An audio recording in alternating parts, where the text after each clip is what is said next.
Sementara itu, pemirsa, Dinas Sosial Aceh Timur melaksanakan penempelan stiker sekaligus sosialisasi pemanfaatan program penanggulangan kemiskinan (PKH) kepada masyarakat Kecamatan Simpang Jernih.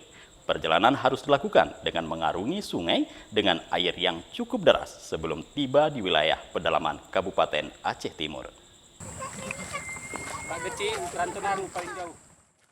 Untuk menuju beberapa rumah penerima manfaat program penanggulangan kemiskinan PKH, rombongan harus mengarungi derasnya sungai Simpang Jernih.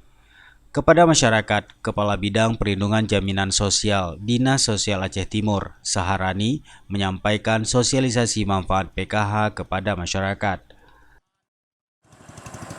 Kegiatan hari ini kita monitoring yang pertama, penerima PKH, kemudian sambil melihat sejauh mana sudah perkembangan PKH di Simpang Jernih. Sekalian kita penempelan stiker yang bantuan dari APBA sebanyak 10.000 lembar. Jadi kita mulai dari daerah yang terjauh, itu daerah Simpang Jernih. Semoga dengan penempelan stiker ini masyarakat sedikit lebih transparansi kepada masyarakat bahwasanya inilah penerima PKH, sehingga masyarakat bisa melihat langsung mana rumah yang penerima PKH, mana yang tidak. Selain itu juga dilaksanakan penempelan stiker di rumah penerima PKH di Desa Pantikera.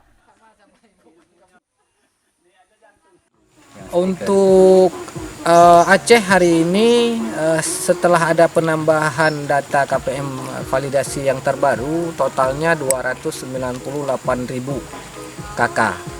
Ya, untuk Aceh Timur sendiri penerima bantuan program Keluarga Harapan berjumlah 22.000. Lebih kurang seperti itu, 22.000 KK. Sejak adanya program penanggulangan kemiskinan ini telah dirasakan manfaatnya oleh masyarakat miskin di Aceh Timur. Alhamdulillah ya Pak, semenjak dapat bantuan PKH ini ya untuk dana anak sekolah terbantu istilahnya. Ya alhamdulillah lah Pak, banyak perubahan yang selama ini istilahnya kekurangan dana anak saya sekolah. Kayak ini kemarin cair Pak ya, alhamdulillah pas persamaan anak saya PKL kan terbantu juga. Dengan sosialisasi dan penempelan stiker, masyarakat menjadi paham manfaat dan tujuan PKH dan sebagai bentuk transparansi penerima PKH. Dari Aceh Timur, Tim Liputan Aceh TV melaporkan.